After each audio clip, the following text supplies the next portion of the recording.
Hey everybody, I am David, and today I am going to be doing a superhero TV podcast, I guess, where I am going to be talking about all the DC and Marvel's TV shows that I watch. That's right, I'm not just limiting this to DC, even though DC is the one that I watch the most of. I do watch the Marvel stuff too, mostly the Netflix stuff because I really enjoy that stuff, which I'll talk about something that I just heard yesterday, which is some sad news for some fans out there.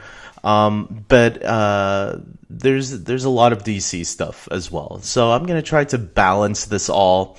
Unfortunately, I'm not going to be able to do reviews the day of because I canceled my cable recently. And I'm not able to watch the episodes the night they air.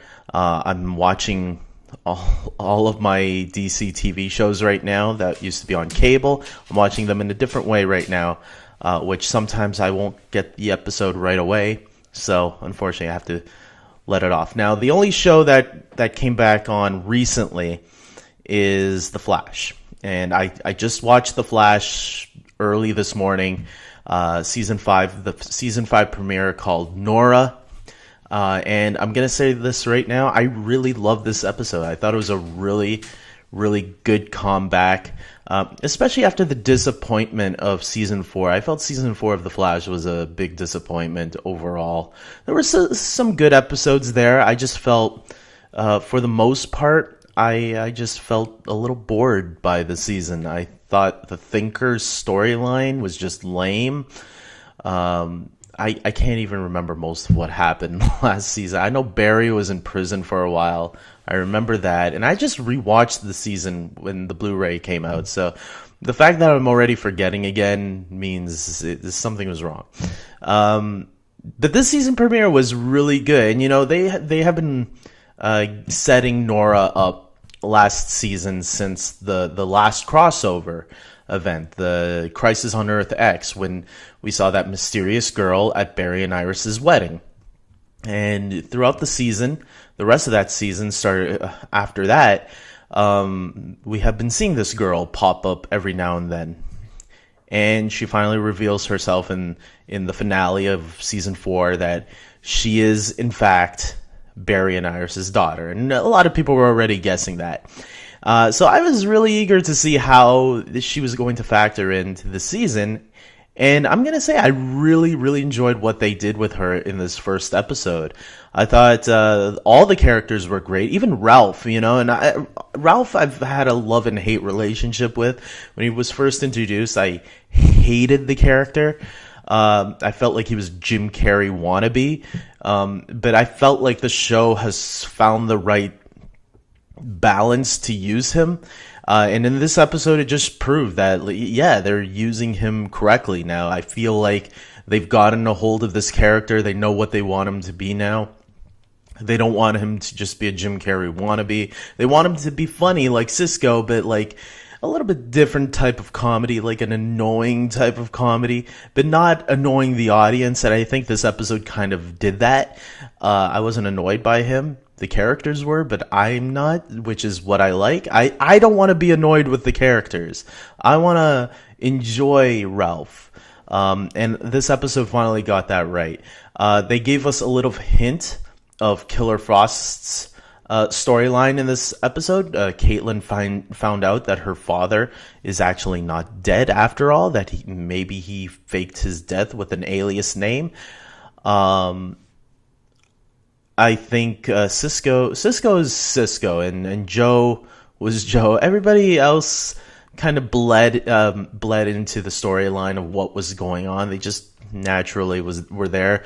The focus obviously was Nora, Barry, and Iris. And Barry, not too sure if he wanted his daughter around, and eventually they all came through and said, sure, let's spend some time with our daughter. That, like, let's get to know her a little bit before we have to send her back. So that way, at least, you know. For Barry, that's even more important because he finds out in this episode that whatever happens in 2024, that's when season 10 will end. That's how long I think The Flash... There's a dog here, so just ignore him. That's how long I think they want the Flash season 10. I think that's how long they want the Flash to go on for. They want it to go on for 10 seasons.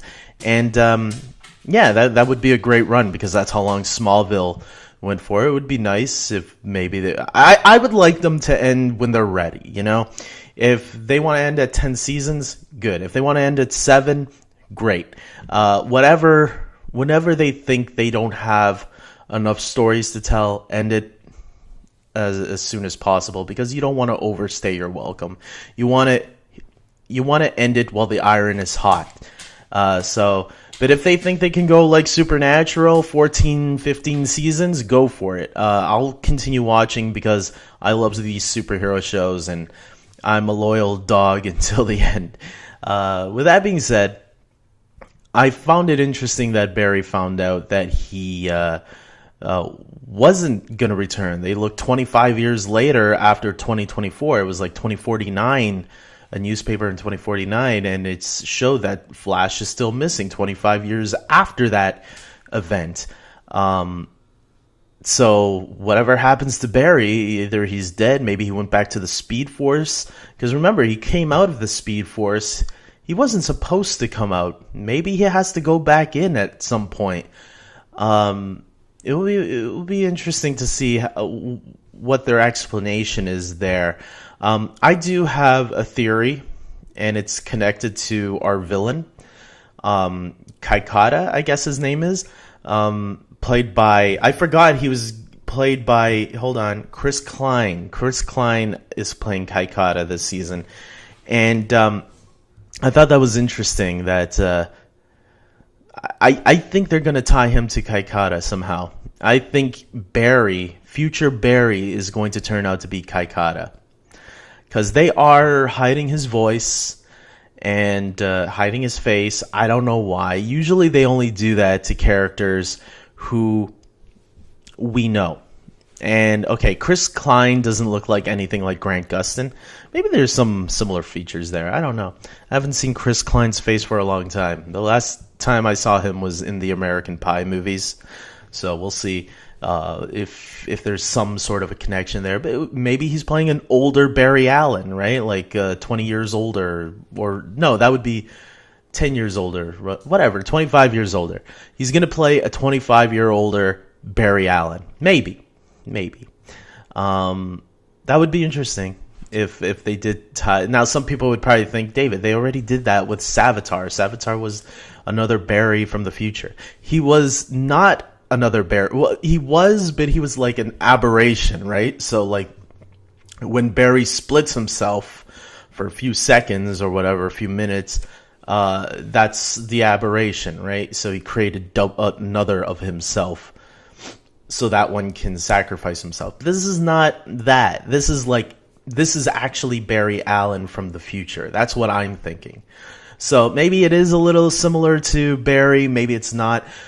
I also think this Barry Allen lost all his powers. This future Barry Allen. I think it's going to be revealed that Kaikata was Barry Allen from the future, and he lost all his powers. That's how I think they're going, and he's like killing all the metahumans that he blames for putting him where he is and how he is right now. So we'll see. Maybe I'm wrong. Usually I am wrong, and I'm okay with being wrong sometimes, but that's why it's called a theory.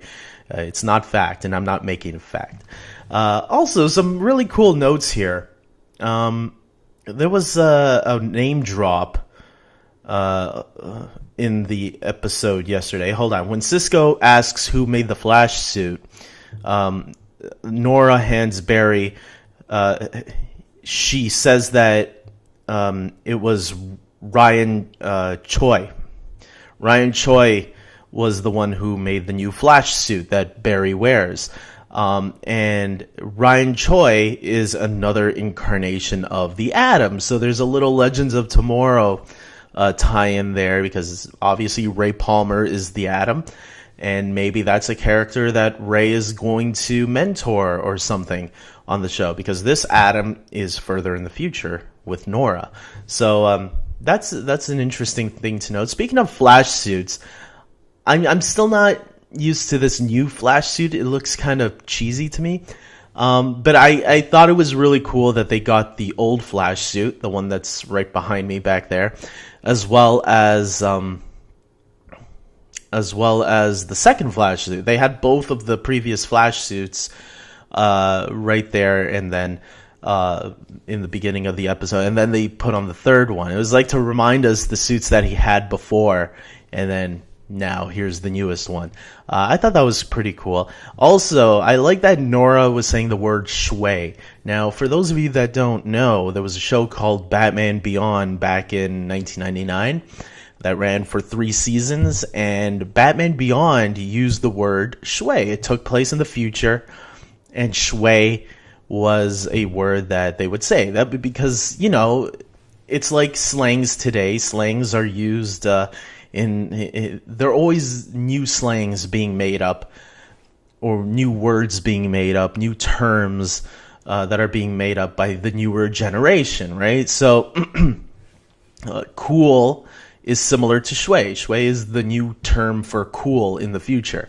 Me and my brothers and my cousin used to always make fun of that a little bit, but then we thought, yeah, but you know what, realistically, people would come up with new words to say with their friends, right? Like the GOAT, people always use like Grant Gustin is the GOAT, greatest of all time. I never knew what that was when that was first being said, and I'm like, what's this GOAT? I had to look it up on Google.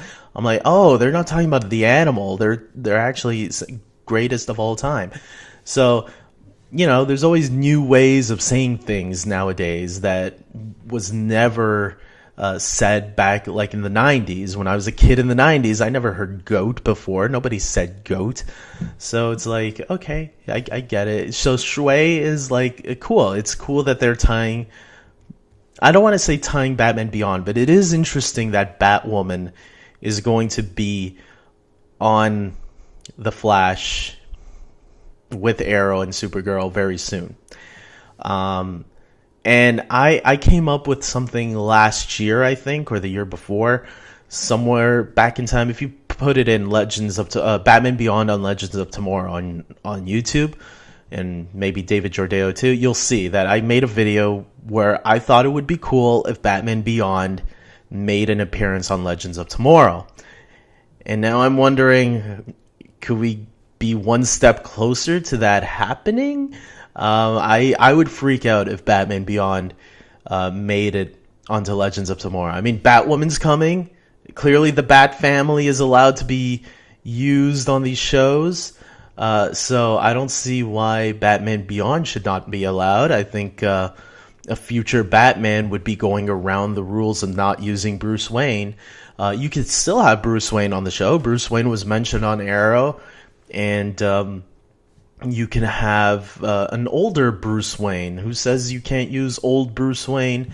And if you can't, at least you can use Terry McGinnis, who is Batman Beyond of the future. So with that being said, yeah, I really enjoyed this episode a lot. There were a lot of great Easter eggs, a lot of great setups for what's to come, and I'm looking forward to it. So another thing that I want to talk about is Iron Fist. That's right, a Marvel TV series. Let's talk about Iron Fist a little bit here. Iron Fist has been announced to be canceled by Netflix. Netflix is canceling it. It's done. It's not coming back. This is coming from someone that actually thought season 1 of Iron Fist was alright, and season 2 was a little bit better.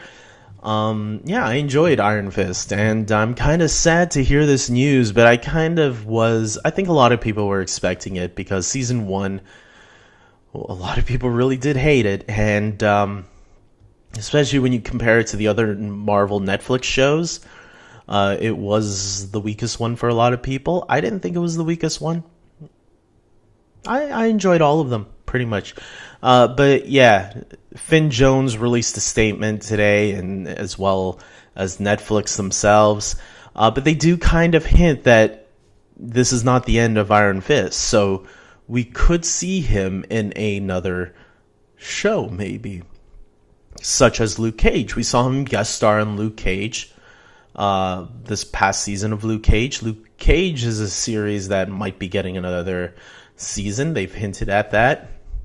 So, even though Iron Fist is being put to bed, his characters, or at least he will go on and continue on into some of the other series, which is fine. I don't mind if they did that. You know, it's kind of like the Incredible Hulk, where the Incredible Hulk with Edward Norton didn't live up to expectations, but that character still resides in the Avengers films, and maybe that's where they could still play with him in other characters' TV shows. So that way, at least for people that do like that character and liked season 2 specifically, because a lot of people really did like season 2 more, his story and his characters, or him, can still live on. Maybe they'll replace Iron Fist with another series. Who knows? I want them to concentrate on the Defenders. I really want another Defenders. I enjoyed the first Defenders series season, and I would like to see another one where all those heroes team up again. I think it would be cool, and it's something different. I'm looking forward to Daredevil season 3, which comes out very soon. So yeah, with that being said, that's it, guys. So leave down your comments below. What did you think of the Flash season 5 premiere? Did you really enjoy it? What did you think of Iron Fist being canceled? Are you sad about it? Like, leave down your comments below. There's no right or wrong answers. Everybody has their own opinion, and that's cool.